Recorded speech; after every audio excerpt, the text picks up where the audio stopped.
Good morning. आज हम लोग चैप्टर नंबर 38 करेंगे, डेवलपमेंट अंडर नेहरू लीडरशिप 1947 से 64। अब जवाहरलाल नेहरू जो फर्स्ट पीएम बनते हैं इंडिपेंडेंट इंडिया के, और अलॉन्ग विद उनके अदर लीडर जो फाउंडेशन रखते हैं एक न्यू इंडिया की, जो पीरियड था बिटवीन इंडियाज़ इंडिपेंडेंस और जो डेथ जब तक नहीं होती नेहरू की मई 1964 तक। और उनको इस टाइम को हम नेहरूवियन इरा भी कहते हैं, क्योंकि नेहरू का इन्फ्लुएंस जो था ऑलमोस्ट सारे एस्पेक्ट में देखने को मिला, उनका decision taken in India during this time.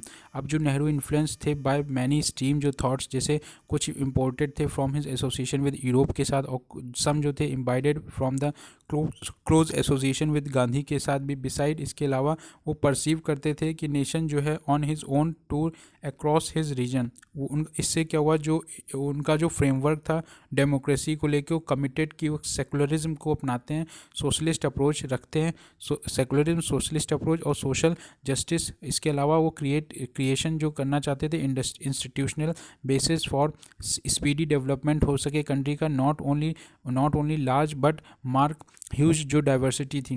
अब ही नेवर फॉरगेट जो आइडिया था कीपिंग द कंट्री यूनाइटेड, इससे वो सोचते हैं कि बेस्ट जो है arouse in his people, awareness लाई जाए, नीड जो है सोशल कंसर्न की फॉर द पुअर और जो मार्जिनाइज्ड हैं, और respect of the democratic values Nehru ने नोट करा, जो उन्होंने प्रयास करा कि वो इम्पार्ट करें मॉडर्न वैल्यूज़ और जो वे हैं थिंकिंग के, और जो अडेप्ट किया जाए इंडियन कंडीशंस पे, इंडियन कंडीशंस में। और इस तरीके से वो कमिट थे कि कैरी करके ले जाएंगे इंडिया को into the age of scientific discovery और टेक्नोलॉजी का डेवलपमेंट। ब्रीफ जो सर्वे हुआ, डिफरेंट जो इवेंट्स हुए aspect of the Nehruvian period में, पहला हम लोग देखेंगे पॉलिटिकल डेवलपमेंट क्या क्या हुआ।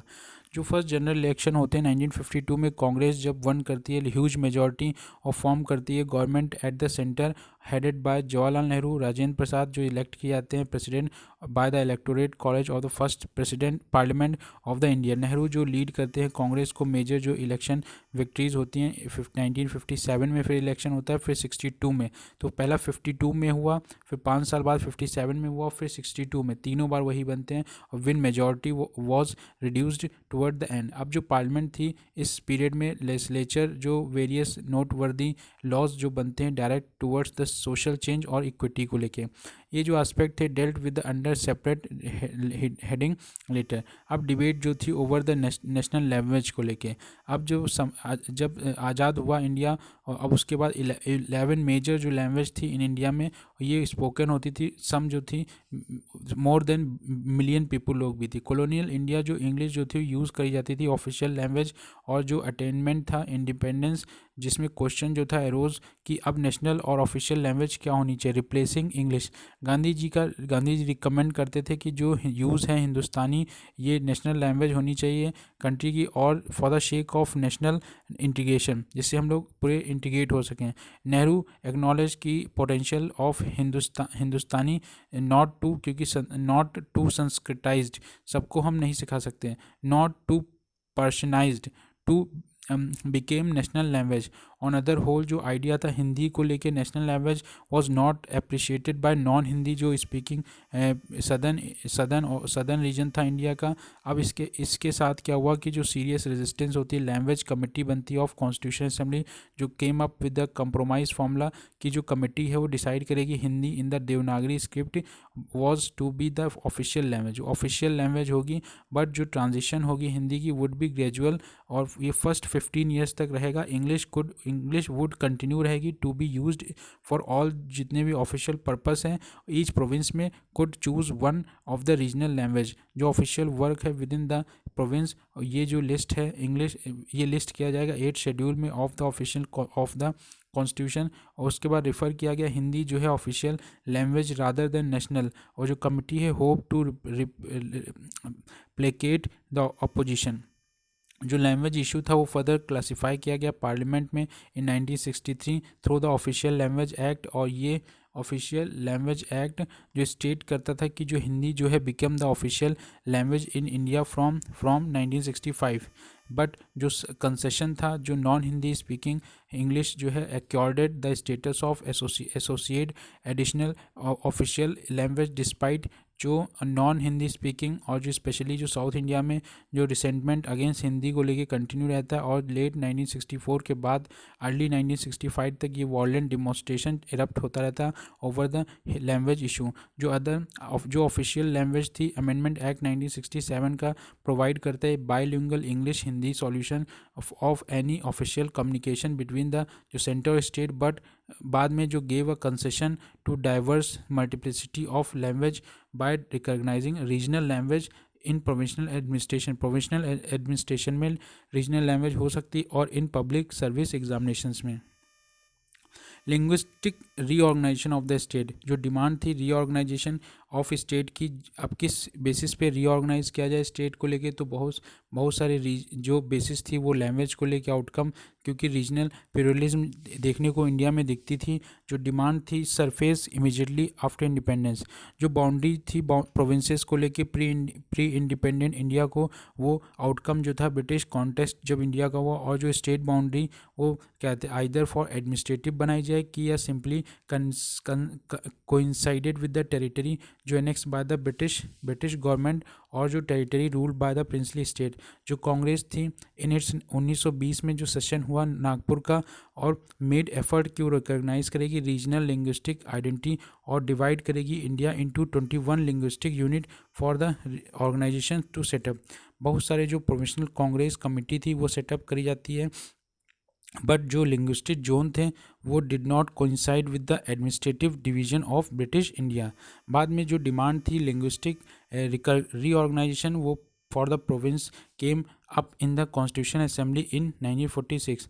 इंडिया जब आज़ाद हो जाता है, जो नेशनल लीडरशिप होती है अंडर कांग्रेस वो अपोज करती है इन ऑन ग्राउंड जो नेशनल यूनिटी है उसको लेके, और जो सिचुएशन थी न्यूली डिपेंडेंट कंट्री जो नॉट वाज डिफ़िकल्ट इंडिया की पार्टीशन, और ये क्रिएट कर देता था सीरियस जो एडमिनिस्ट्रेटिव इकोनॉमिक और जो पॉलिटिकल चेंजेस थे। पोस्ट वॉर वर्ल्ड जो पोस्ट वॉर वर्ड था वो फेस करता है सीरियस जो इकोनॉमिक और जो लॉ और जो अदर प्रॉब्लम्स थी, जो कश्मीर प्रॉब्लम थी, और जो वॉर लाइक सिचुएशन जो पाकिस्तान के साथ अर्जेंट अटेंशन के साथ। अब ये इस कंडीशन में डिमांड जो थी कॉन्स्टिट्यूशन असेंबली जून में 1948 की अपॉइंट की जाए एक लिंग्विस्टिक प्रोविंस कमीशन जो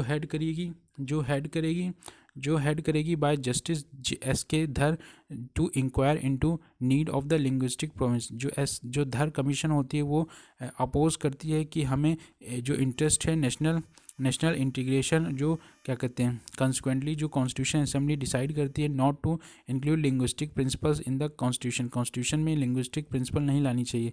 लेकिन दिसंबर में 1948 में ये जो स्पेसिफाई होता है वोकल जो वॉटियर्स होते हैं लिंग्विस्टिक स्टेट के कांग्रेस अपॉइंट करती है एक JPV कमेटी, जिसमें जवाहरलाल नेहरू, वल्लभ भाई पटेल और पित्था भाई सीतारामैया मेंबर होते हैं, और ये भी रिपोर्ट करते हैं known as JPV report also went against the creation. ये भी अगेंस्ट जाते हैं जो क्रिएशन होगी वो लिंग्विस्टिक भाषा पे नहीं होनी चाहिए, state in the interest of national unity.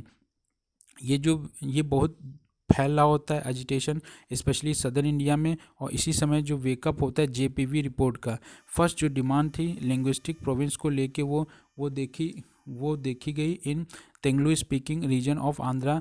In August 1951 में स्वामी सीताराम जो थे कांग्रेसमैन गांधी ने लीडर वो स्टार्ट करते हैं अपना फास्ट अप टू डेथ, और इससे क्या होता है broke his first after 35 days के बाद। और जो कांग्रेस जो इससे जो मूवमेंट होता है वो रिन्यू बहुत तेज़ी से फैलता है। दिसंबर में 1952 में अनदर जो गांधीनियन फॉलोअर थे पोटी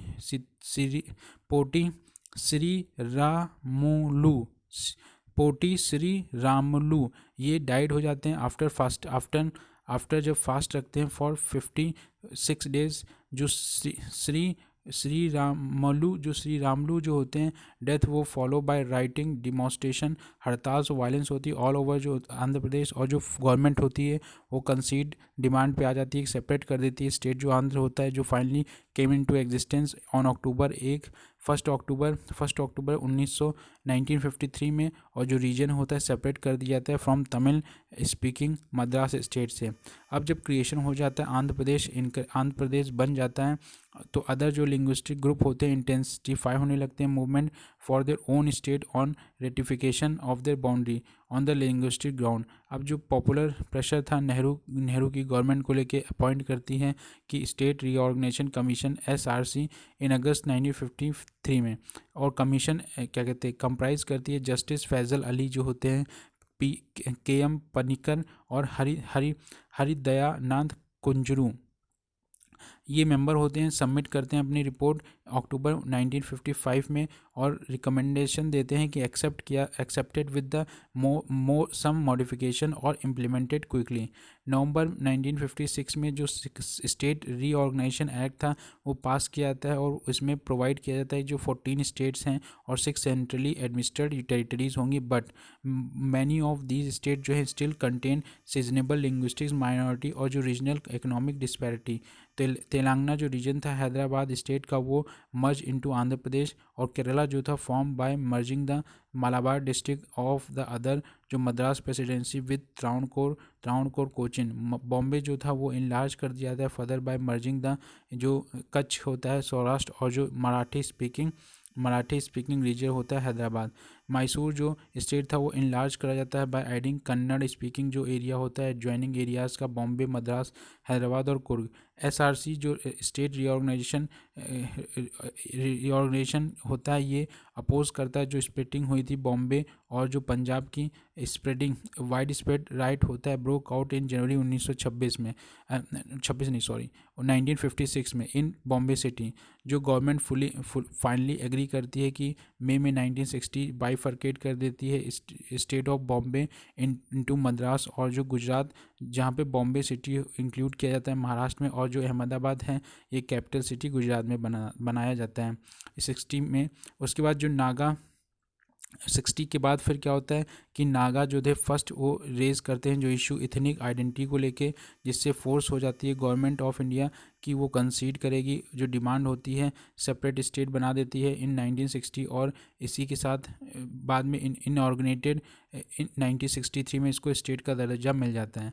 अब जो एक्सेप्शन जो लिंग्विस्टिक प्रिंसिपल थी 1956 की और जो PEPSU थी मर्ज विद पंजाब जो पंजाब रिमेन रहता है ट्राइलेटरल स्टेट बना दिया जाता है क्योंकि वहाँ पे 3 लैंग्वेज स्पीकर्स थे, पहला पंजाबी, हिंदी और पहरी। जो डिमांड थी सेपरेट पंजाबी सुबह को लेके पंजाबी स्पीकिंग स्टेट को ले कंज्यूम जो कम्युनल ओवरटोन थी बिकॉज जो सिख और जो हिंदू कम्युनलिस्ट थे जो प्रॉब्लम थी रेज हो रही थी अनरिजॉल्व हुई इन नेहरू टाइम के बीच में नहीं रिजॉल्व हो पाई। अब ये एड्रेस किया जाता है बाद में कि जो इंदिरा गांधी थी over the year since there many new state have been form but necessary along linguistic lines पे जो growth of other political parties. 1950 और 1960 के बीच में कांग्रेस पार्टी जो रूल कर रही थी एट द सेंटर और in the most of the state जो पीपल वोट कर रहे थे फॉर द कांग्रेस मेनली जो देख रहे थे कि जो फ्रीडम स्ट्रगल में क्योंकि जो लीडर जो परसीव कर रहे थे इंडिविजुअल को लेके कैरेक्टर और इंटीग्रिटी परहैप्स जो फर्स्ट जो टाइम पीपल जो थे एक्सरसाइज कर रहे थे अपने राइट ऑफ चॉइस को लेके फॉर पार्टी। अदर जो थे कांग्रेस वो they vote the communist into the power in Kerala 1957। बाद में 1963 के बाद 3 नोटेबल ओपोनेंट कांग्रेस में इलेक्टेड होते हैं टू लोकसभा, नेमली जो सोशलिस्ट राम मनोहर लोहिया, जो लिबरल MR मसाई और जो गांधीनियन आचार्य कृपलानी। और ये ऑल जो है सिग्निफाइड दैट जो पीपल ऑफ इंडिया है गेटिंग वेल एक्विनेटेड विद जो मोर ऑफ डेमोक्रेसी।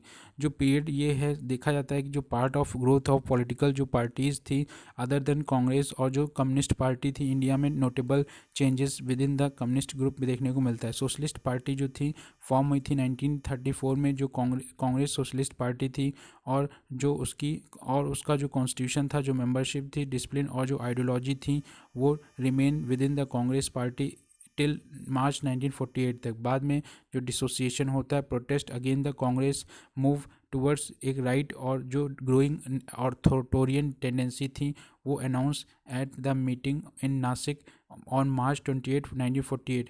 सितंबर 1952 को जो CSP जो थी मर्ज हो जाती विद द किसान मजदूर प्रजा पार्टी KMPP जो फॉर्म करती है एक नई पार्टी जिसका प्रजा सोशलिस्ट पार्टी रखा था। प्रजा सोशलिस्ट पार्टी सितंबर 1952 में जो सोशलिस्ट पार्टी और जो KMPP मर्ज जब हो जाती है जिससे प्रजा सोशलिस्ट पार्टी बनती है PSP, और जिसमें JP कृपलानी जो होते हैं चेयरमैन और अशोक मेहता जो होते हैं जनरल सेक्रेटरी होते हैं। जो ये जब मर्ज हुई तो उस समय लार्जेस्ट जो अपोजिशन पार्टी थी कांग्रेस में विद ऑल इंडिया जो प्रेजेंस, बट जो पार्टी थी could not maintain its collision for long.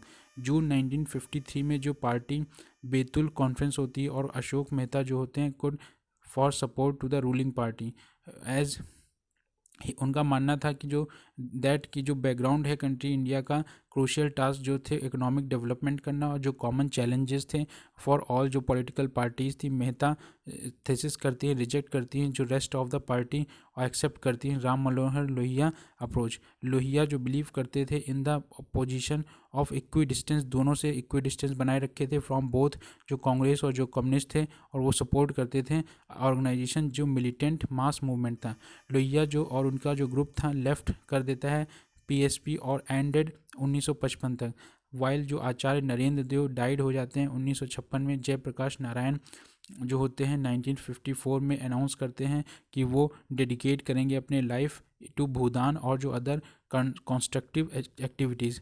1957 के बाद जो जनरल इलेक्शंस होते हैं Jayaprakash Narayan left active politics, और जयप्रकाश नारायण जो एक्टिव पॉलिटिक्स होती है उससे निकल लेते हैं और डिक्लेयर जो पार्टी पॉलिटिक्स है वो not suitable for India, suitable नहीं है इंडिया के लिए। एंड कंपेन जो थी फॉर पार्टी लेस डेमोक्रेसी, वो अपनी जो पार्टी लेस डेमोक्रेसी बनाएंगे। कृपलानी 1960 में लेफ्ट पार्टी वो भी छोड़ देते हैं और 3 years later Ashok Mehta agree होते हैं कि become the chairman of the planning commission.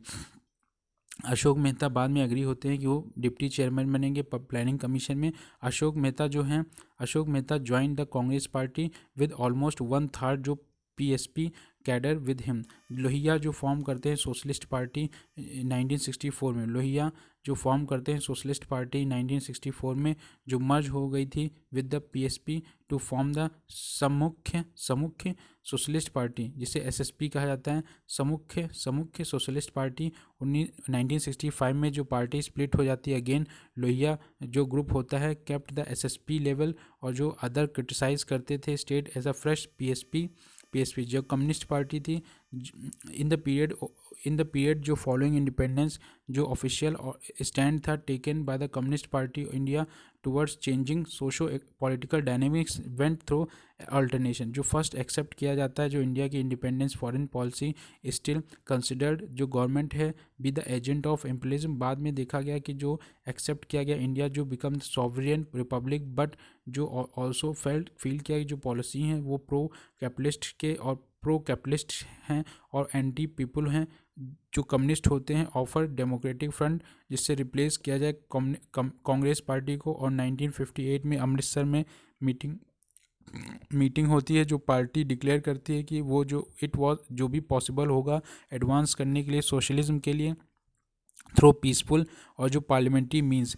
And अगर कोई पार्टी केम पावर में आती है तो ग्रांट करेगी फुल सिविल लिबर्टी देगी इंक्लूडिंग जो राइट होगा अपोज होगा सोशलिस्ट गवर्नमेंट का और सोशलिस्ट सिस्टम का थ्रू कॉन्स्टिट्यूशन मैकेनिज्म के द्वारा। 1961 में विजयवाड़ा में वो डिसाइड करते हैं कि फॉलो करेंगे पॉलिसी ऑफ स्ट्रगल जो यूनिटी टुवर्ड्स कांग्रेस जो प्रोग्रेसिव पॉलिसीज़ थी बाद में सपोर्ट करते हैं वाइल जो स्ट्रगल होती है अदर पॉलिसी वो बनी रहती है। Split of CPI with in the party क्या होता है कि बहुत सारे सेवरल डिफरेंसेस इशू जैसे एटीट्यूड जो होता है टुवर्ड जो सोवियत क्रिटिसाइज ऑफ स्टालिन का कुछ लोग करते हैं। रशिया चाइना का आइडियोलॉजिकल जो डिफरेंस था उसको लेके साइनो इंडिया वॉर जो 1962 में चाइना और इंडिया का वॉर हो गया था। कुछ कम्युनिस्ट जो हैं सपोर्ट करते थे गवर्नमेंट को fully against the China invasion, लेकिन जो दूसरे वाले थे अपोज करते थे Chinese stand on the question of India China frontier को लेके। ऑल्सो अपोज करते थे जो क्वालिफाइड सपोर्ट था to the Nehru government because of it class character. Sino Soviet जो आइडियोलॉजिकल स्प्लिट होता है, ये विटनेस ग्रेट जो डील थी रेजोनेंस की ऑन द इंडियन कम्युनिस्ट, और बहुत सारे जो sympathetic to the Chinese position थी। बाद में चाइनीज़ जो कॉल थी आस्क रिवोल्यूशनरी एलिमेंट जो थे कम्युनिस्ट पार्टी में ऑफ द वर्ल्ड की डिस्टेंस देमसेल्फ फ्रॉम दोज जो सपोर्ट करते थे revisionist Soviet line has great influence on the Indian communists. 1964 में जो पार्टी गॉट डिवाइडेड, 1964 में party got divided into CPI जो रिप्रेजेंट करती थी अर्लियर राइट और सेंट्रलिस्ट ट्रेंड, अर्लीस्ट राइट और सेंट्रिस्ट, और सीपीएम जो थी कम्युनिस्ट पार्टी मार्क्सिस्ट को रिप्रेजेंट करती थी अर्लियर लेफ्ट स्टैंड। सीपीएम जो थी बिलीव करती थी कि इंडियन स्टेट जो है being ruled by big bourgeoisie और जो कोलैबोरेटेड होनी चाहिए फॉरेन फाइनेंस कैपिटल जो hence have to be destroyed. उनका मानना था जो कंटेम्प्ट हो रहा है इंडियन कॉन्स्टिट्यूशन का, वो thought it be anti democratic और इसलिए did not believe in peaceful, इसलिए वो पार्लियामेंट्री मीन्स में बिलीव करते थे। और उनका जो एग्रियन रिवोल्यूशन था coupled with the armed struggle के साथ जो वर्किंग क्लास है और जो CPM necessary to bring change in the social relation, वो रेडिकल थे। भारतीय जनसंघ जो था वो फाउंड किया गया था अक्टूबर 21 1951 में, जो बेस्ड था राइट विंग आइडियोलॉजी को लेके और राइट विंग आइडियोलॉजी को लेके अकॉर्डिंग टू बिपिन चंद्रा और जनसंघ जो था वो कम्युनल पार्टी थी जो अंडरस्टैंड करती थी अपने बेसिक करेक्टर और पॉलिटिक्स को। जो जेनेसिस थी आरएसएस की और बाद में एनालाइज किया जो जनसंघ था वो क्रिएशन थी आरएसएस की, और उन्होंने ड्यू करा अपना ऑर्गेनाइज स्ट्रेंथ और सेंट्रलाइज जो करेक्टर था आइडियोलॉजी जो थी होमोजेनिसिटी थी। जो पार्टी थी वो बिगिनिंग जो थी वो स्ट्रांगली एंटी पाकिस्तान पे थी, और जो प्रोपोगेशन था भारतीय कल्चर और जो इंस्टैब्लिशमेंट करना था भारतीय नेशनलिज्म को जो कोर एजेंडा था, और ये gave the slogan one country one culture one nation. इस तरीके से सिमिलरली बाद में जो स्ट्रिंजेंट स्टैंड बनता है favour of Sanskritised Hindi as the official link language of India. 1965 के बाद ये जो डिमांड थी, जो व्यू था expansion of the party in non Hindi belt, और जो एक्सेप्टेंस थी डिसीजन लेना कि रिटेन करना English along with Hindi as long as जो नॉन हिंदी स्टेट्स हैं।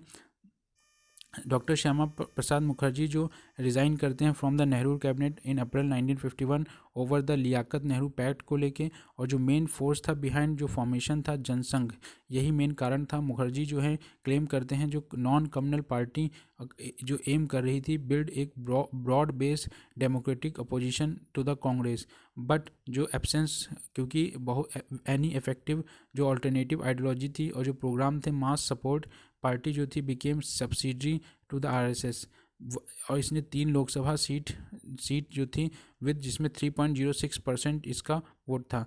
बाद में जो मौली चंद्र शर्मा सेकंड जो प्रेसिडेंट थे जनसंघ के, वो रिज़ाइन करते हैं protest against the RSS dominion of the party. जो लेटर ईयर्स होते हैं पार्टी के वो to be the part of coalition Janata party against the emergency. Swatantra party जो founded in August 1959, Swatantra party जो थी ये नॉन सोशलिस्ट थी, कॉन्स्टिट्यूशनलिस्ट और सेकुलर कंजर्वेटिव पार्टी थी, और ये डिस्टिंग्विश करती थी लीडर जैसे कि सी राजा गोपालचारी जो रिज़ाइन कर चुके थे फ्रॉम कांग्रेस, मीनू मसानी और एन जी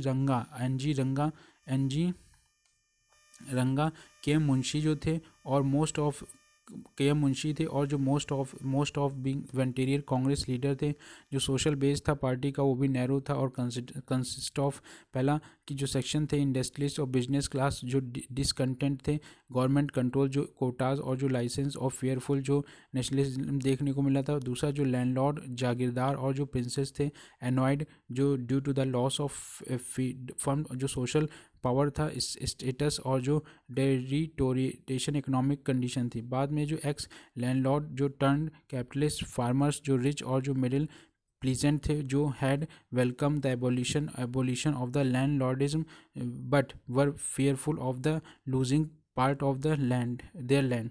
चौथा, जो फ्यू रिटायर्ड हो गए थे सिविल सर्वेंट, स्वतंत्र पार्टी जो थी फेवर में थी, जो नोटेशन था नाइट वॉचमैन, लेजायर फेज स्टेट, और जो स्टेट फॉर फ्री प्राइवेट और इंटरप्राइजेज वो अपोज करते थे, जो एक्टिव रोल होता था स्टेट का इन इकोनॉमिक डेवलपमेंट, और जो नेशनलाइजेशन हो रहा था प्राइवेट इंटरप्राइजेज को लेके, और जो एक्सटेंशन था लैंड रिफॉर्म्स को लेके। एक इंटरनेशनल रिलेशन जो था पार्टी डिनाउट करती थी कि नॉन अलाइनमेंट जो है, साथ साथ में जो इंडो सोवियत कोलैबोरेशन है, वो चाहते थे कि क्लोज रिलेशन बने विद यूएस और जो कंट्री जैसे वेस्टर्न यूरोप। इनफैक्ट जो ये एडवोकेट करते थे डिफेंस कोलिशन जो है विद नॉन कम्युनिस्ट कंट्री के साथ एशिया जैसे, including Pakistan, under the capitalist super power, वो यूएसए के पास जाता था।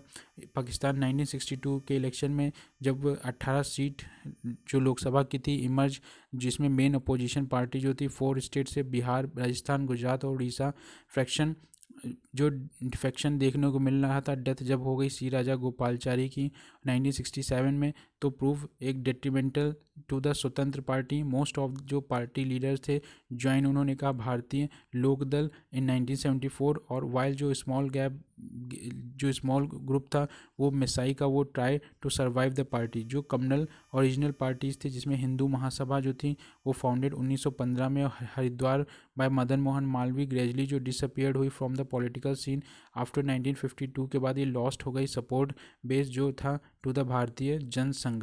मुस्लिम लीग जो थी वो owing to its association with demand of Pakistan, जो इसका भी डोरमेंट टूट गई, डोरमेंट थी, और मैनी ऑफ इट्स लीडर जो थे ज्वाइन कर चुके थे कांग्रेस पार्टी को और जो अदर पार्टीज़ को, या फिर लेटर जो ये रिवाइव करती है अपने पार्ट तमिलनाडु में और जो केरला में, जहाँ पे, और उसी समय बिकेम कोलिशन जो पार्टनर्स होते हैं कांग्रेस के, सीपीआई और सीपीएम के, बिकमिंग नियर अकाली दल, ये भी क्या कहते हैं वे ऑफ शिरोमणि अकाली दल, और जो रिमेन लिमिटेड थी पंजाब में।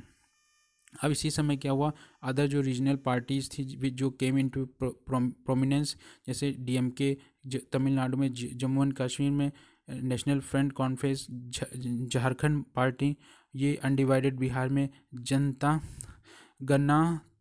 गणतंत्र परिषद उड़ीसा में, ऑल पार्टी हिल लीडर जो थी कॉन्फ्रेंस आसाम में, शेड्यूल कास्ट फेडरेशन महाराष्ट्र में, फॉरवर्ड वेस्ट बंगाल में, प्लीजेंट्स और वर्कर पार्टी महाराष्ट्र में, और भी बहुत सारी पार्टी थी जो इंक्लाइंड हो रही थी टुवर्ड लेफ्ट आइडियोलॉजी जो रिस्ट्रिक्टेड थी टू ओनली वन स्टेट। अब जो अनडेमोक्रेटिक डीड थी, और 1957 के बाद जो कांग्रेस पार्टी थी फेस कर रही थी अनएक्सपेक्टेड जो डिफीट थी इन स्टेट ऑफ केरला, जहाँ पे सीपीआई इमर्ज होती है largest single party in the legislative assembly, जिसमें ईएमएस नाम बोधिरीपद जो फॉर्म करते थे गवर्नमेंट अब with the support of some independents, और इसी के साथ जो फर्स्ट टाइम जो कम्युनिस्ट गवर्नमेंट थी वो फॉर्म हुई on the basis of democratic election.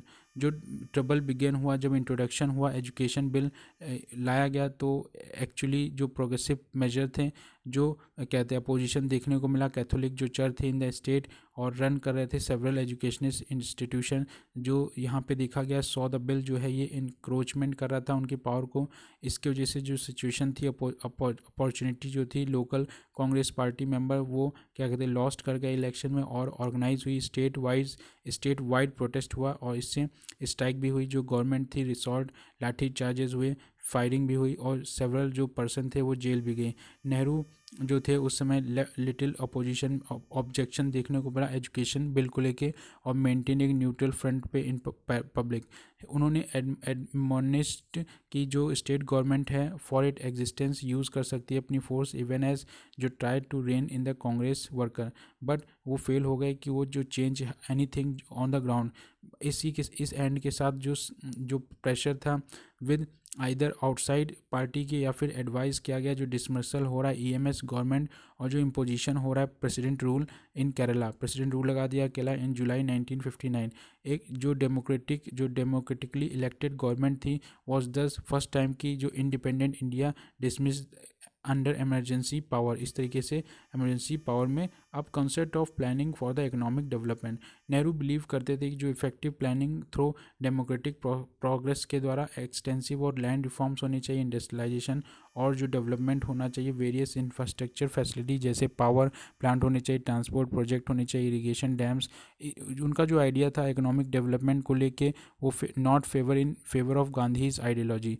उनका मानना था कि जो स्टेट है इंटरवेनिंग होना चाहिए इकोनॉमी में, जो गाइड करे ग्रोथ को और एक्टिव डायरेक्टली टू प्रमोट कर सके जो welfare of the population. Nehru together several जो नेशनल लीडर थे facilitate with the success of economic planning in the Soviet union जो 1930 और 40 में हुई थी, और जो जेनेसिस थी प्लानिंग कमीशन की वो भी traced to the national planning committee जो इस्टेब्लिश हुई थी 1938 में बाय द कांग्रेस, और जो बॉम्बे प्लान था 1944 का। प्लानिंग कमीशन जो था ये एक्स्ट्रा कॉन्स्टिट्यूशनल बॉडी थी जो सेटअप की गई थी 1950 में, और ये सिंपल रेजोल्यूशन के द्वारा गवर्नमेंट ऑफ इंडिया लाई थी। जो बॉडी थी वो एजिग्नेटेड जो टास्क था इकोनॉमिक प्लानिंग का इन the form of 5 year plan जो थे। प्राइम मिनिस्टर जो थे इटसेल्फ उसके एक्स ऑफिशियल चेयरमैन थे ऑफ द कमीशन। जो नेशनल डेवलपमेंट काउंसिल थी वो भी गिव द फाइनल अप्रूवल देती थी टू द प्लान्स जो establish on 6 August 1952। 5 year plan जो थे 1951 से 56 तक जो बेस थे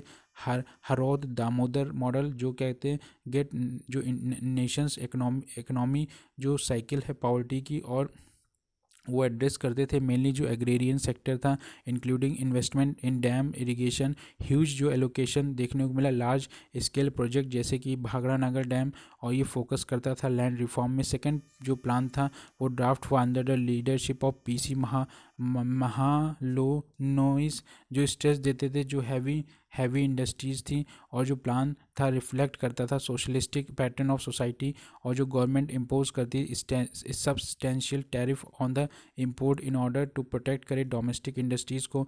जो थर्ड प्लान था वो was not significantly different from the second, लेकिन जो प्लान स्ट्रेटजी थी according to the crisis but from the time के साथ डिस्प्ले किया गया जो अनमिस्टेकेबल अर्बन बेस, और साथ में जो इंडस्ट्री थी wrongly given priority over the agriculture.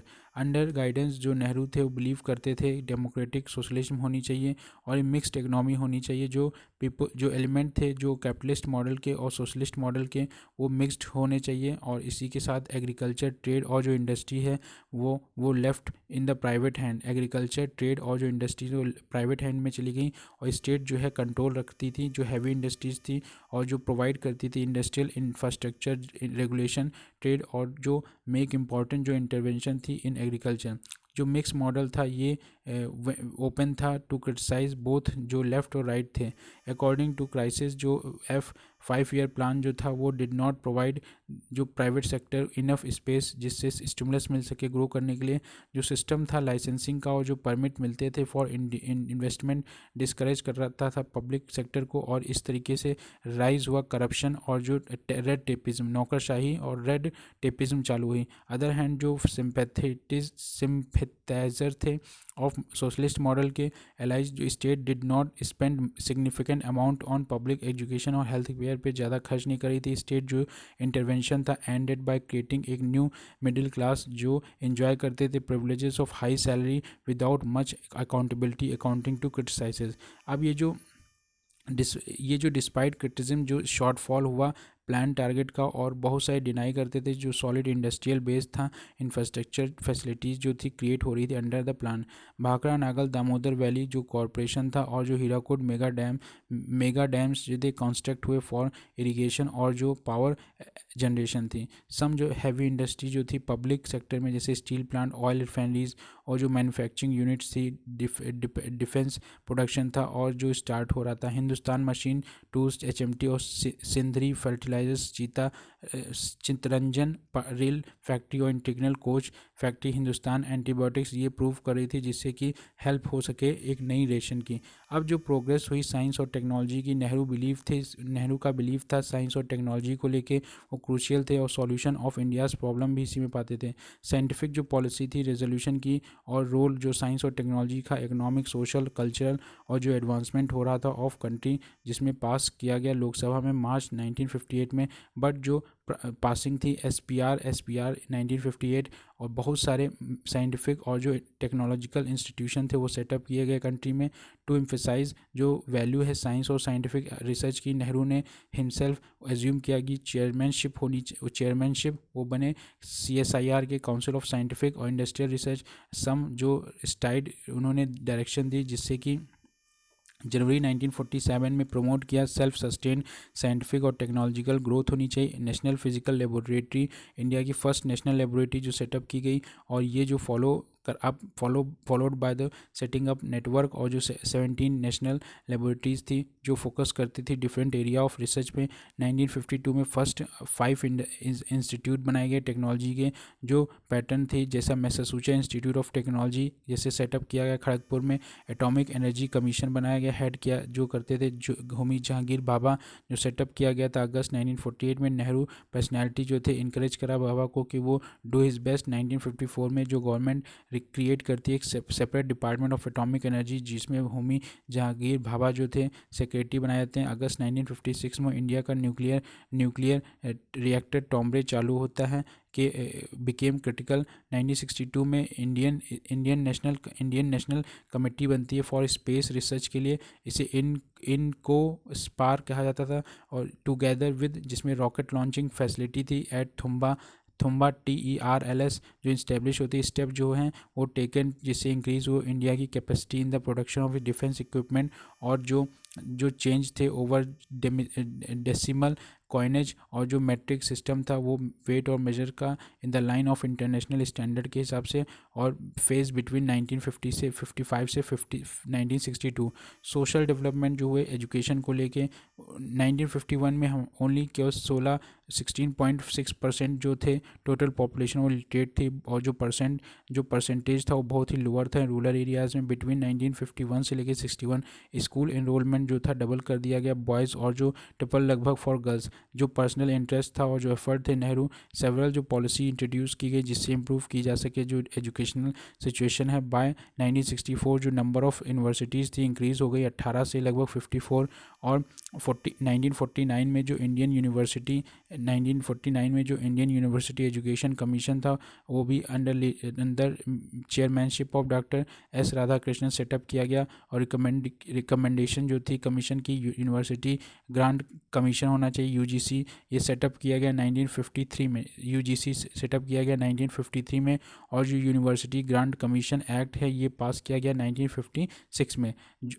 इसके साथ जो इम्प्रूवमेंट हुआ सेकेंडरी एजुकेशन का, और जो गवर्नमेंट अपॉइंट करी मुदालियर कमीशन 1952 में, और डॉक्टर A लक्ष्मण स्वामी मुदालियर जो चेयरमैन थे। फादर क्या हुआ कि जो असिस्ट करते थे एडवाइस करते थे सेंट्रल और स्टेट गवर्नमेंट को कि एकेडमिक जो matter related to the school education जो होना चाहिए उसके लिए एक NCERT नेशनल काउंसिल होनी चाहिए जो एजुकेशनल रिसर्च और ट्रेनिंग। NCERT जो इस्टेब्लिश हुई सितंबर 1961 में एज अ लिटरेरी साइंटिफिक और जो चैरिटेबल सोसाइटी के द्वारा। जो सोशल चेंज अंडर नेहरू देखने को मिले, कॉन्स्टिट्यूशन ऑफ इंडिया जो इंश्योर करता था इंडियन सोशल ऑर्गेनाइजेशन जो है अंडरवेंट चेंज जो लीड करता था social liberation of the social backwardness और जो सप्रेस हो रहे थे सेक्शन ऑफ द सोसाइटी। 1955 में गवर्नमेंट पास करती एंटी अनटचेबिलिटी लॉ जो प्रैक्टिस थी अनटचेबिलिटी वो पनिशेबल बना दी गई, और जो कॉग्निजेबल ऑफेंस बना दिया गया। जो क्लॉज मेंशन हुए कॉन्स्टिट्यूशन में रिगार्डिंग रिजर्वेशन और जो एजुकेशनल इंस्टीट्यूशन थे, और जो government employment in the favour of weaker section of the society जो implemented for women's education right, women के एजुकेशन राइट को लेके सोसाइटी में हिंदू कोड बिल जो मूव हुआ पार्लियामेंट 1951 में डिस्पाइट फेसिंग शार्प अपोजिशन देखने को मिला फ्रॉम कंजर्वेशन सेक्शंस जो थी सोसाइटी की, और बिल जो था वो pass in the form of 4 separate acts, 4 separate act के द्वारा पास हुआ। ये जो एक्ट थे इंट्रोड्यूस किया कि अब मोनोगैमी होनी चाहिए, मोनोगैमी एक शादी, और जो राइट है डाइवोर्स का टू बोथ जो मैन और women raise the age of consent, और जो मैरिज थी इससे क्या वो वुमेन को राइट मिल गया मेंटेनेंस और जो इनहेरिट फैमिली प्रॉपर्टी थी। बट जो unfortunately in the absence of uniform civil code जो रिवोल्यूशनरी स्टेप था बेनिफिटेड ओनली हिंदू वुमेन्स को मिला, और इससे क्या हुआ कि more than needed to done भी हिंदू वुमेन्स टू। जो फॉरेन पॉलिसी थी परस्यू जो इंडिपेंडेंट फॉरेन पॉलिसी थी, जो नेसेंट नेशन था और ग्रेट जो चैलेंजेस थे लीडर के सामने इंडिपेंडेंट इंडिया के, जो ब्रॉड पैरामीटर जो थे इवॉल्व हो रहे थे ड्यूरिंग द फ्रीडम स्ट्रगल, और जो इससे क्या हुआ कोर जो बना, बहुत सारे डिसीजन जो थे इंटरनेशनल अफेयर्स के। नेहरू जो थे वाइस जो थी उनकी शार्प थी in the form of idea, जो नैम नैम को लेके आए थे, और जो ऑर्गेनाइजेशनल स्ट्रक्चर था नैम का लेके, जो बेसिक प्रिंसिपल था Indian foreign policy during Nehruvian era broadly resolve around the premises of below. पहला कि जो डिसअप्रूवल कर दिया गया participation in any military alliance, किसी भी मिलिट्री अलायंस नहीं बनाएंगे, आइदर बायलेटरी या फिर मल्टीलेटरी, कोई भी ना बायलेटरी ना मल्टीलेटरी। दूसरा जो इंडिपेंडेंट फॉरेन पॉलिसी होनी चाहिए, not try to any of the contending power blocks, जो this was not a synonym for the neutral foreign policy।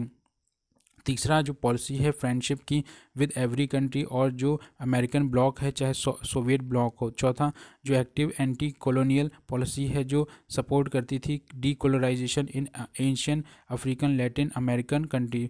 चौथा फिफ्थ जो था open support to the policy of anti apartheid, जो apartheid काले और black को लेके जो साउथ अफ्रीका में चल रही थी, और ओपन सपोर्ट करते थे जो पॉलिसी थी एंटी अपार्थाइड।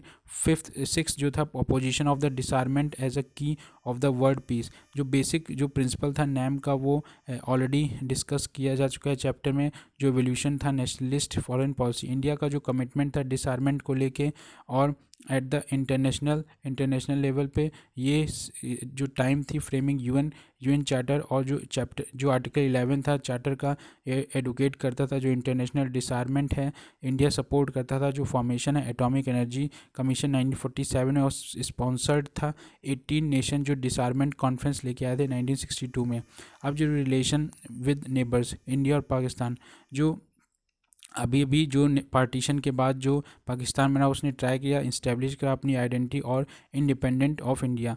अब इसी टिल 1947 के बाद जो जोग्राफी हिस्ट्री और जो ट्रेडिशनल कल्चर था, पाकिस्तान की जो बर्थ हुई has aspiration for achieving parity with India in all fields. दस जो पाकिस्तान ने स्टार्ट किया अपना कॉम्पिटिटिंग करना इंडिया के साथ एट ऑल इंटरनेशनल फ्लोरा, और यूज़ करा ऑल काइंड ऑफ मीन्स जो एक्वायर किया। पहला कश्मीर को इशू के लिए पाकिस्तान ने रिफ्यूज़ किया accept Kashmir accession to India, और अक्टूबर 26 1947 में उस रिस्पांस जो था कश्मीर पाकिस्तान को स्पॉन्सर्ड ट्राइबल अटैक करा दिया, जिससे support by the local population ने करा अंडर शेख अब्दुल्ला अंडरटुक जो स्विफ्ट मिलिट्री एक्शन, बट जो अनफॉर्चुनेटली जो बिफोर द टास्क, जिससे कि टेरिटरी वुड बी कैंपेनिज, और ये complain was locked by Nehru जब कहते सिक्योरिटी काउंसिल में चला गया जनवरी 1948 में।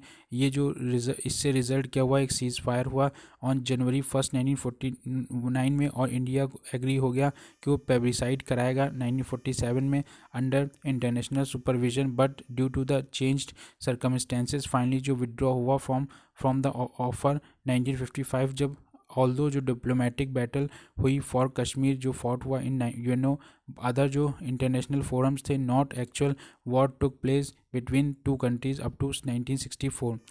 इंडस रिवर वाटर डिस्प्यूट, अब जो इक्विटेबल शेयरिंग ऑफ वाटर जो इंडस सिस्टम को लेके इशू जो था डिस्कॉर्ड सिंस पार्टीशन, जो पार्टीशन इससे क्या हुआ कि इंडिया जो 5 मिलियन ऑफ द 28 मिलियन एकड़ जो थी लैंड इरीगेट होती थी बाय इंडस, अब मोस्ट जो वाटर था वेस्टर्न पार्ट ऑफ इंडस का वो यहीं से वेंट इनटू अरेबियन सी में जाता था। कुछ जो कैनाल्स थे पाकिस्तान के डिपेंड थे इंडियन ईस्टर्न रिवर्स पे थ्रू द ईस्टर्न पंजाब और फॉर सप्लाई जो हेडवर्क था। कुछ वाइटल जो कैनाल्स थे पाकिस्तान के come with in the Indian territory, और जो सक्सेसिव गवर्नमेंट थी पाकिस्तान की ब्लेम कि इंडिया जो है वो क्लैमिटी क्रिएट करता है बाय नेचुरल फैक्टर जैसे कि ड्राफ्ट और सूखा इन पाकिस्तान। इसलिए अब जो गाइडेंस थी वर्ल्ड बैंक जो था इंटरलिम एग्रीमेंट कराता है, कैनाल वाटर जो है साइन होता है अप्रैल 17 1959 में, और ये कंप्रेसिव एग्रीमेंट था जो दो कंट्री के बीच में साइन किया गया सितंबर 1960 कराची में। और अनफॉर्चुनेटली टिल टुडे जो सेवरल ओकेशंस पे इंडस वाटर ट्रीटी जो है वो डिस्कॉर्ड की जाती है बिटवीन टू नेशन इंडिया और China. One of the first country जिसने क्या कहते हैं इंडिपेंडेंट इंडिया इस्टेब्लिश हुआ, उसने डिप्लोमेटिक रिलेशन बनाए नेशनलिस्ट गवर्नमेंट ऑफ चाइना जो लीड किया जाता था चियांग सिंग छेक के द्वारा, और बाद में जो नेशनल नेशनल गवर्नमेंट थी वो ओवरथ्रो कर दी गई बाय कम्युनिस्ट इन 1949। और इंडिया एक बार मोर अमंग फर्स्ट कंट्री था जो रिकॉग्नाइज करता था न्यू गवर्नमेंट लीड बाय माओ माओ माओ माओ सी तुंग सुंग, जो इंडिया कंसिस्टेंटली सपोर्ट करता था, जो एफर्ट थे पीपल्स रिपब्लिक ऑफ चाइना जिससे कि get admitted to the United Nation, वो सपोर्ट करता था जिससे कि उसको एडमिशन मिल जाए यूनाइटेड नेशन में। बट जो रिजल्ट क्या हुआ, all these effort prove frustrating for India. अब जो डेवलपमेंट हुआ तिब्बत और पंचशील, चाइनीज़ आर्मी ने इंटर करा तिब्बत में 1950 में ऑक्यूपाई कर लिया। इंडिया जो था अपार्ट फ्रॉम शेयरिंग लगभग 2000 माइल्स ऑफ फ्रंटियर जो था इन द तिब्बत रीजन, और वो इनहेरिट करता था सेवरल जो राइट और जो ऑब्लिगेशन थे over Tibet from British rule. अब बाद में जो उसने मेंटेन करा जो पीस, नेहरू जो थे 1954 में कंक्लूड करते हैं जो एग्रीमेंट है विद चाइना विच फॉर्मलाइज करते हैं जो चाइना ऑक्यूपेशन है तिब्बत में, और जो एग्रीमेंट वो प्रॉपरली नोज एज पंचशील। 1959 में जो popular uprising took place in Tibet against Chinese dominion, और इस तरीके से जो अपसर्जेंस होता है सप्रेस किए जाते हैं चाइना में, और जो रिलीजियस हेड थे वहाँ के तिब्बत दलाई लामा वो भाग के आते हैं इंडिया में, और वो उनको एक्सक्यूट किया जाता है चाइना में। चाइना जो 1959 में ऑक्यूपाई करता है लुंगजुंग, जिसमें 12,000 स्क्वायर माइल्स इंडियन टेरिटरी जो है लद्दाख में चली जाती है। और इससे क्या होता है, एक सीरियस प्रोटेस्ट होता है, नोट मोरमेंडम और एड मेमोरीज, जिसमें एक्सचेंज होती है बिटवीन दोनों कंट्री के बीच। और next move, China laid claim on the large part of Indian territory पे भी वो अपना धावा बोलता है। बाद में चाइनीज़ प्राइम मिनिस्टर चाओ इन लाई जो न्यू दिल्ली में आते हैं अप्रैल 1960 में, और नेगोशिएट करते हैं बॉर्डर डिस्प्यूट। ऑफिशियल जो टीम होती है दोनों कंट्री की विजिट करती है ईच अदर, बट कोई भी एग्रीमेंट को रीच नहीं बनता है, बस बॉर्डर डिस्प्यूट कंटिन्यू रहता है। और साइनो इंडियन वॉर हो जाता है 1962 का। अक्टूबर 1962 में चाइना अटैक करता है इंडिया पे, और नीफा जिसे अरुणाचल प्रदेश लद्दाख जो वॉर बिटवीन दोनों कंट्रीज़ में होता है स्टार्ट, और ये एंड होता है मिलिट्री डिकेबल फॉर इंडिया, और जो चाइनीज़ और जो जोग्राफिकल एडवांटेज साथ में एज वेल एज जो सुपीरियर आर्म्स थे। नेहरू टर्न टू यूएसए और ब्रिटेन फॉर हेल्प, जो वेस्टर्न पावर्स थी यूएसए की और जो ब्रिटेन की प्लेज सपोर्ट करेंगे India, were already flying arms to India, वो खुद ही फ्लाइंग आर्म्स फैला देते हैं। इससे क्या होता है, नवंबर 1962 में चाइना जो है यूनिलेटरल अनडिक्लेरेशन बन जाता है, विड्रॉ करता है। बट चाइना जो कंटिन्यू रखता है अपनी ऑक्यूपेशन ऑफ द लार्ज जो चुंक थी लद्दाख पे, और इस तरह कन्वर्ट करता है स्ट्रेटेजिक लिंक बिटवीन सिन चियांग और सदर्न चाइना में। अब इंडिया का जो डिप्लोमेटिक एफर्ट था प्रेशराइज करता है चाइना को कि वो to return the territory yielded to no result. Even जो अफ्रो एशियन मेडिएशन होता है, Indonesia, Cambodia, Burma, UAR, Ghana और साइलोन जो फाइंड करते हैं जो पीसफुल सॉल्यूशन है साइनो इंडियन बॉर्डर पे डिस्प्यूट। कोलंबो में भी इन दिसंबर 1962 फेल होता है कि get favourable response from China. 1964 में चाइना टेस्ट करता है अपने फर्स्ट न्यूक्लियर 1964 में चाइना अपना टेस्ट करता है अपना फर्स्ट न्यूक्लियर एक्सप्लोजन, और ये अलार्म था इंडिया के लिए। इससे क्या हुआ, जो निष्कर्ष निकला साइनो इंडियन वॉर से, जो पावर पहला की जो वॉर है gave a big blow to the self respect of India. उस पहली बार इंडिया की सेल्फ रिस्पेक्ट को धक्का लगा। दूसरा जो पॉलिसी थी नैम की वो केम अंडर क्वेश्चन कि नैम भैया जो बनाया था उसका तो कुछ हुआ नहीं। तीसरा जो Congress lost 3 parliamentary by elections in row, जो कांग्रेस थी लॉस कर गई अपने 3 parliamentary by elections in row. Nehru जो थे फेस कर रहे थे first non confidence motion of his life. और चौथा जो थर्ड 5 ईयर प्लान था वो बैडली अफेक्ट हुआ। जो थर्ड 5 ईयर प्लान था वो बैडली अफेक्ट हो गया क्योंकि जो रिसोर्सेज थे वो डाइवर्ट हो गए, वो सब डिफेंस में। पांचवा जो इंडिया की फॉरेन पॉलिसी थी वो took charge as a US, और जो यूके रिस्पॉन्ड कर रहे थे पॉजिटिवली इन द क्राइसिस, जो क्या कहते कंसिडर करते थे फ्यूचर में। यूएस जो इंटेलिजेंस एजेंसीज थी वो डेवलप करती थी link in the name of countering Chinese threat जो खतरा था, इवन प्लांट करती थी nuclear power device in Himalayas. छठा जो पाकिस्तान इनकरेज करता था इंडियन डी केबल इन द वॉर, और ये अटैक हुआ इंडिया में 1965 का, जो covertly help by the China. India और नेपाल जो जोग्राफिकल लोकेशन है नेपाल की, वो made is inseparable from India, but जो पॉइंट ऑफ व्यू था इंडियाज़ एक्सटर्नल सिक्योरिटी को लेके।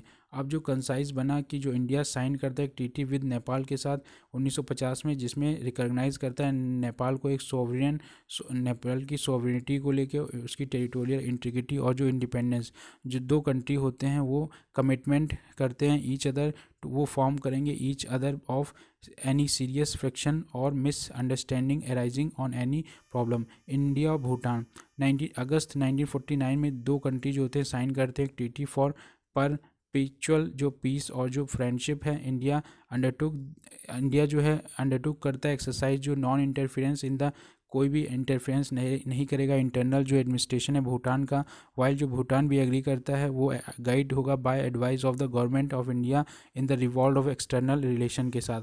इंडिया और श्रीलंका जो तमिल सिंघाली राइट्स होते हैं 1958 में, उसके बाद जो अटैक होता है sympathy of some Indian leaders के द्वारा फॉर तमिलियन पॉपुलेशन जो श्रीलंका में होती है, इससे ओपन सिंपैथी जो थी इनसाइड आउटसाइड जो इंडियन पार्लियामेंट, और ये dislike by the Sri Lankan government. But जो इंडियन गवर्नमेंट थी कंसिडर करती थी एथनिक जो डिस्प्यूट हुआ था श्रीलंका में वो टू बी इंटरनल मैटर था of that country, remain friendly towards Sri Lanka, but both जो नेशन थे फॉर्ज म्यूचुअली उनका जो बेनिफिशियंट इकोनॉमिक और जो ट्रेड रिलेशन थी। इन फैक्ट जो श्रीलंका सपोर्ट करता था नैम को but did not join any military alliance. Sam वो सपोर्ट करता था नैम को लेकिन उसने कोई भी मिलिट्री अलायंस ज्वाइन नहीं करे। इसी के साथ ये हमारा चैप्टर फिनिश होता है। Thank you.